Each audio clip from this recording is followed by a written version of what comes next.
할렐루야. 하나님의 은혜가 여러분들에게 강같이 임하기를 주님의 이름으로 축복합니다. 오늘 설교의 제목은 비판하지 마라 하는 것이고요. 마태복음 7장 1절로부터 6절이 본문입니다. 어느 기독교 잡지사에서 목사님들을 대상으로 설문조사를 했다고 합니다. 교회에서 가장 불편하고 신경 쓰이는 사람이 누굽니까? 라는 질문이었는데 그 대답이 참으로 재미있습니다. 1위가 40일을 금식 기도한 사람이라고 대답을 했어요. 놀랍죠?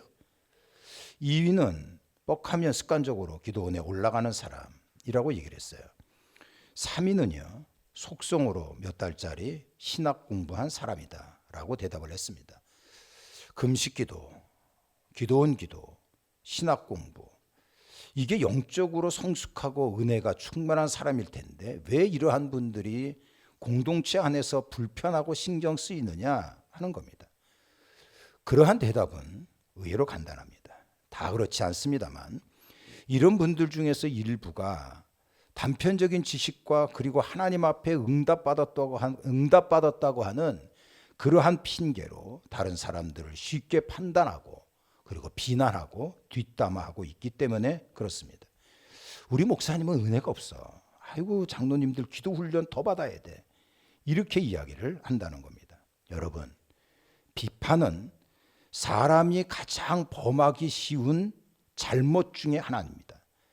대부분의 사람들은 이렇게 뒷담화를 하면서 이것이 얼마나 큰 죄인지 알지 못하고 그리고 도덕적으로나 영적으로 그 어떠한 책임감도 느끼지 않는다는 겁니다. 오히려 남에 대해서 뒷말을 하고요. 그리고 판단하는 것을 굉장히 재밌어라 한다는 거예요. 그래서 오늘 본문에서 예수님께서는 비판하지 말라라고 말씀을 하고 계시는 거예요. 자, 1절을 보면은 비판받지 아니하려거든 비판하지 말라. 예수님은 분명히 말씀 속에서 비판하지 말아라라고 우리에게 명령하고 있어요.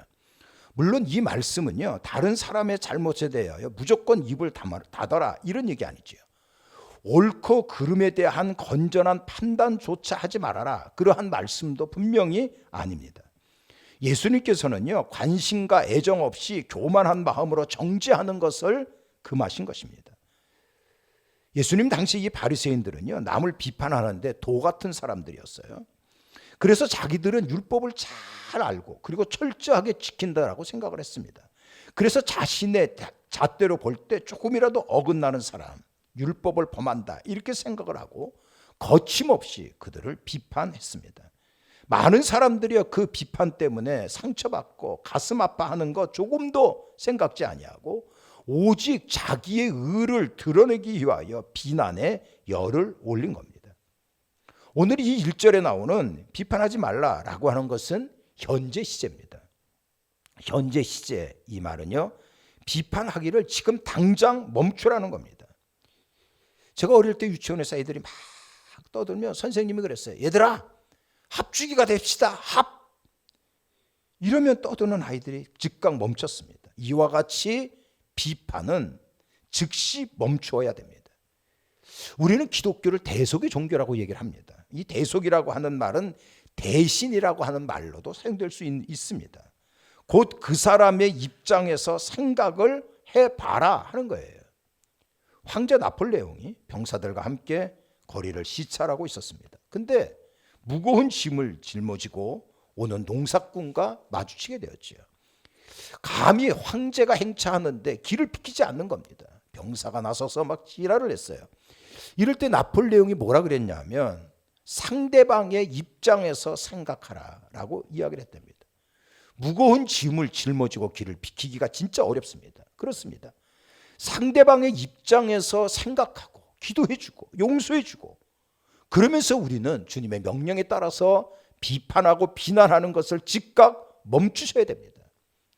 비판하지 말라 이 말씀은 헬라어로 메크리네테라고 얘기합니다. 크리네테는 자신이 심판자가 되어 다른 사람을 판단하고 정죄하는 것을 이야기합니다. 우리가 다른 사람을 비난한다. 크리네테 하면 그것은 자신도 모르게 자기가 하나님 자리에 서게 되는 아주 무서운 죄를 범하는 겁니다. 참으로 시건방진 일이지요. 그렇기 때문에 남을 비난하는 것은요, 얼마나 무서운 죄라는 것을 아셔야 됩니다. 모세는요 호렙산에서 나이 80에 부름을 받습니다. 광야 40년을 오직 가나안 땅 한 곳만 바라보고 순종하며 걸어왔어요. 근데 어느 날 하나님께서 모세에게 이렇게 얘기했습니다. 너는 가나안 땅에 들어갈 수가 없다. 엄청난 선포였어요. 여러분, 왜 모세가 가나안에 들어가지 못했습니까? 그것은 모세가 죄를 범했기 때문에 그런 거예요. 우리가 민수기 20장에 보면 이스라엘 자손들이 신광야에 이르렀을 때 마실 물이 없었습니다. 이 백성들은 즉각적으로 하나님을 원망하기 시작을 했어요. 이러한 백성들의 태도에 모세는 너무나 화가 났어요. 먼저 하나님께 물었습니다. 하나님께서는 모세에게 이렇게 말씀을 하셨어요. 너는 지팡이를 가지고 가서 반석에게 명하여 물을 내라 하라. 반석을 향하여 선포하라고 말씀하신 거예요. 그리고 나서 그 물로 회중과 짐승들을 마시게 하라. 근데 화가 난 모세는 하나님의 말씀대로 순종하지 않았습니다. 아니, 한두 번도 아니고 뻑하면 번번이 원망하고 불평한 백성들을 보고 말 그대로 뚜껑이 열린 겁니다. 그래서 모세는 백성들을 향해서 이렇게 외쳤어요. 반역한 너희여 돌아라. 우리가 너희를 위하여 이 반석에서 물을 내랴? 이러면서 지팡이로 반석을 2번 내리쳤다는 거예요. 분명히 하나님께서는 반석을 향하여 선포하라고 말씀을 하셨건만 이 모세는 2번이나 반석을 혈기 가운데 내리쳤다는 거예요. 문제는요, 반역한 너희여 들어라 하는 말입니다. 이 말은 심판자만이 할 수 있는 선언이었어요. 선포였어요. 망할 놈의 새끼 저주 받아라, 이런 의미라고도 얘기를 합니다.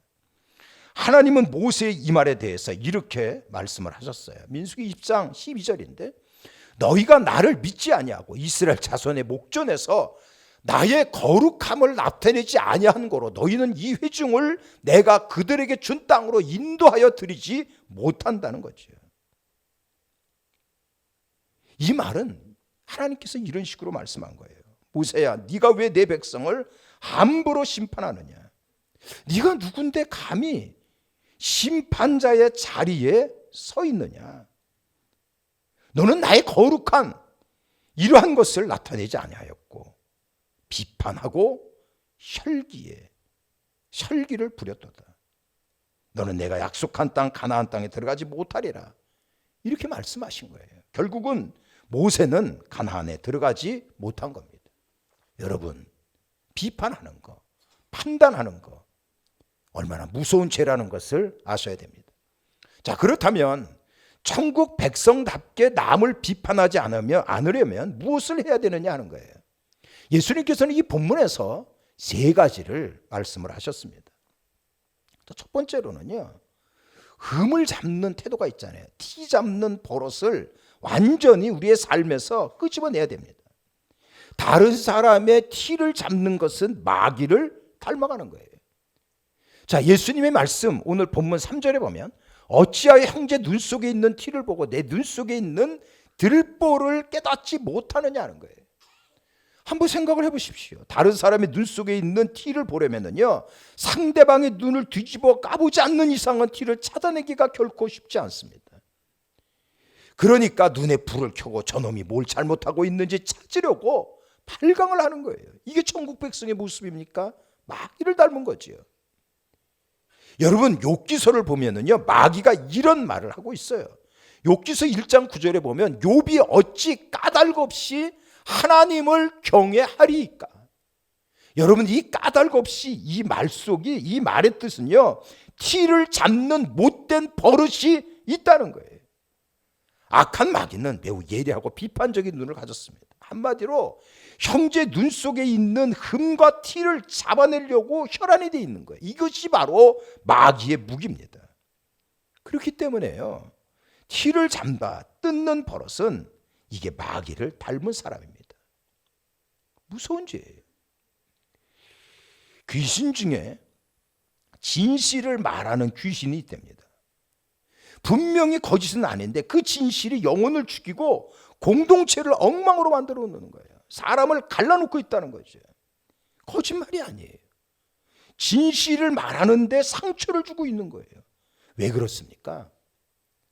거기에는요, 사랑이 없고 남을 판단하고 정죄하기 때문에 그런 거예요.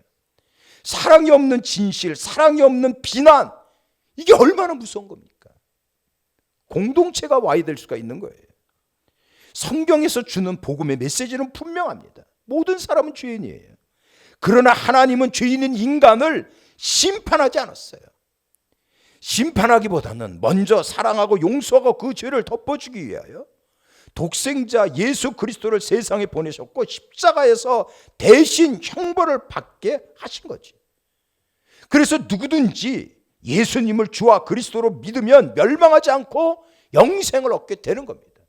이게 복음이잖아요. 얼마나 축복된 메시지입니까? 예수님은요, 우리의 허물을 막 사람들에게 들춰내지 않았어요. 그 허물을 덮어주지 않았습니까?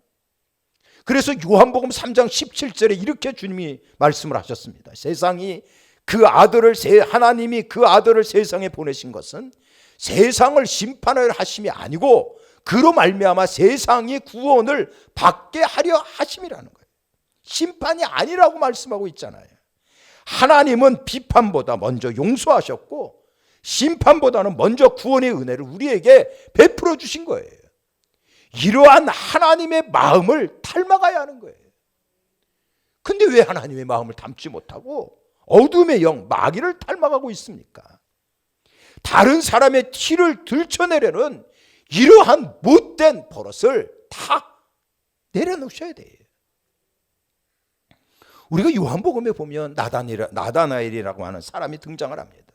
나다나엘은 자신을 전도한 빌립에게 이렇게 얘기를 해요. 나사렛 그 동네에서 무슨 선한 것이 나오겠냐? 이것은 우리의 메시아 되시는 만왕의 왕이신 예수님을 비난한 거 아닙니까? 이렇게 비난받은 예수님은 나다나엘에게 뭐라고 말씀하셨어요? 참 이스라엘 사람이고 그 속에 간사한 것이 없도다. 얼마나 좋게 말씀을 하신 겁니까? 시몬이라고 하는 말은 갈대라고 하는 뜻이 있어요. 그래서 시몬 베드로는 촐싹거렸습니다. 이게 자충우돌 이래가지고 예수님과 동료들을 아주 곤혹스럽게 한 일이 한두 번이 아니었어요. 근데 예수님은요, 베드로를 개바라 그랬어요. 반석이라 그랬어요. 아주 듬직한 사람이라고 축복을 하신 겁니다. 속이 터져도요, 축복의 말을 하십시오. 격려하고 칭찬을 해주십시오.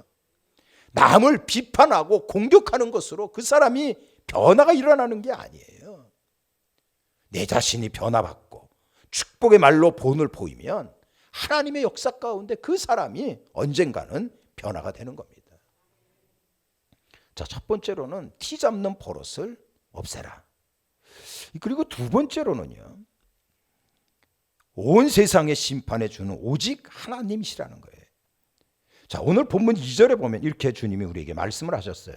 너희가 비판하는 그 비판으로 너희가 비판을 받을 것이고 너희가 헤아리는 그 헤아림으로 너희가 헤아림을 받을 것이다 라는 말씀인데, 이 말씀에서 비판받을 것이요 헤아림을 받을 것이요 라고 하는 구절을 주목하셔야 돼요. 이 말은요, 우리 모두는 비판받을 자리에 있는 상당히 연약한 존재라는 거예요. 우리를 판단하고 우리에게 심판하실 분은 오직 살아계신 하나님 한 분밖에 없다는 말입니다. 만약에 대통령을 사칭하면 즉각 구속입니다. 저희들이 주제넘게 다른 사람을 비판하고 판단한다면 하늘의 재판장이신 하나님의 자리를 차지하는 거예요. 하나님께서는 반드시 그 건방진 인간들을 심판하실 것입니다. 남을 가혹하게 비판하는 사람은 장차 그 나라에서 가혹한 심판을 면치 못할 거예요. 반면에 예수 그리스도의 사랑을 가지고 품어주고 너그러운 이러한 모습을 보이는 사람은 장차 그 나라에서 너그러운 하나님의 은혜와 은총을 누리게 될 겁니다. 제가 다리가 겹질려서 병원에 갔는데 의사 선생님을 제쳐놓고 간호사가 떡 청진기를 대고 여기저기 눌러보더니 이상한데 오늘 밤 넘기지 못하겠어. 죽을 것 같아. 이러면 저주죠. 지기가 뭔데? 아마 큰 싸움이 날 것입니다. 생각을 해보십시오. 독생자 예수님께서 십자가에 달려 죽으면서까지 살려낸 하나님의 자녀에 대해서 막 악다구를 퍼부어댄다면 아버지이신 하나님께서 가만 계실 것 같습니까? 여러분들의 회사에 사장님의 아들을 보고 죽을 놈, 연병할 놈, 벼락이나 맞아 되져라 이렇게 해보십시오. 회사에서 지내기 진짜 고달픈 거예요. 그래서 사도 바울이 뭐라 그랬냐면 이렇게 얘기를 했어요. 로마서 14장에 보면 네가 어찌하여 너희 형제를 판단하며 어찌하여 너희 형제를 업신여기느냐, 하나님의 심판대 앞에 쓴다 그랬다고요. 형제를 판단하고 업신여기면 하나님한테 홍군역이 나는 거예요. 우리가 하늘의 재판장이신 하나님 앞에 설 때 심판받지 않으려면 뒷담화하지 마십시오. 남을 판단하면 안 됩니다. 비난하지 말아야 하는 거예요.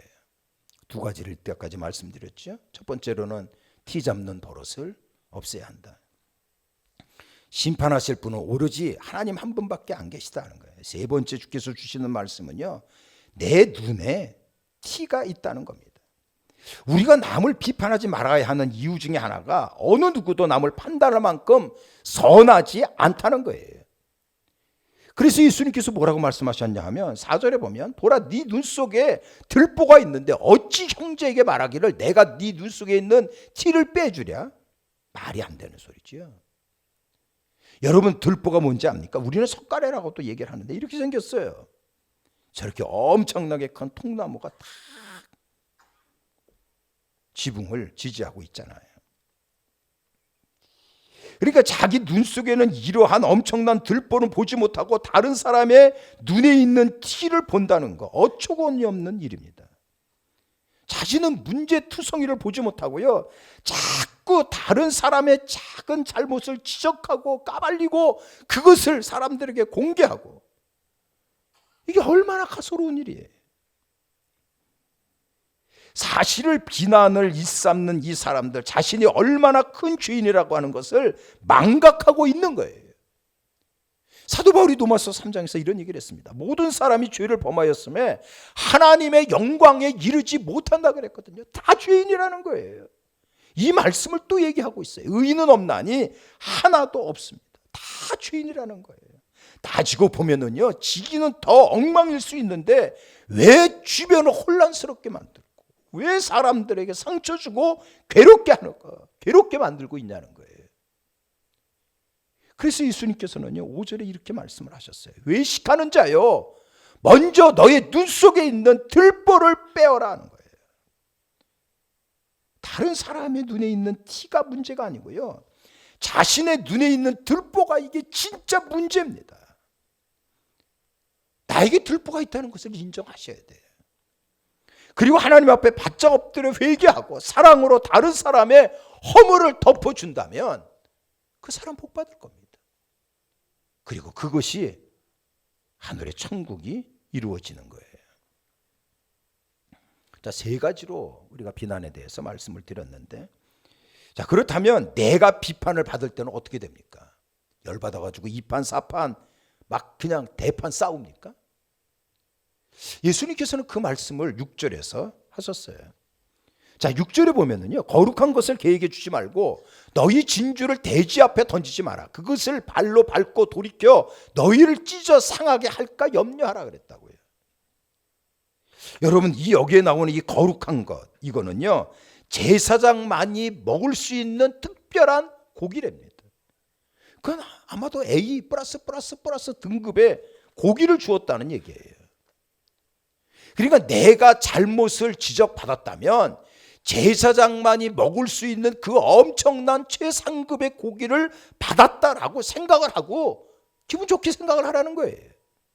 다 자기 잘 되라고, 잘못된 거 고치고 축복 받으라고 하나님께서 그 사람의 입을 통하여 하시는 말씀이다, 이렇게 생각을 해야지 기분 나빠해가지고 싸우려 든다면 마치 돼지가 진주 목걸이를 밟아대는 거와 마찬가지가 된다는 거예요.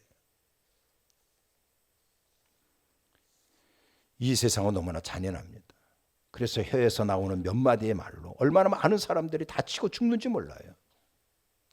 그러니까 칼에 맞아 죽는 사람보다 혀에서 나오는 말에 맞아 죽는 사람이 몇십 배, 몇백 배 더 많은 것이 이 세상입니다. 이런 세상에서 우리는 어떻게 기뻐하며 살 수 있습니까? 어디에서 참된 행복과 평화와 하나님의 능력을 소유할 것은 교회밖에 없거든요. 교회를 그래서 성령의 공동체라고 말하는 거예요. 교회에서만이 참된 위로를 우리가 받을 수가 있습니다. 그런데 교회 안에서 형제 자매를 헛들고 비난한다면 아마 성령님은 말할 수 없는 탄식을 하실 거예요. 그래서 오늘 본문에서 그러한 자를 엄하게 다스린다고 분명히 우리에게 가르쳐주고 있는 거 아닙니까? 교회 안에서 거치는 돌이 되면 안 됩니다. 우리가 교회 안에서 쓴뿌리가 되지 않도록 하셔야 된다는 거예요.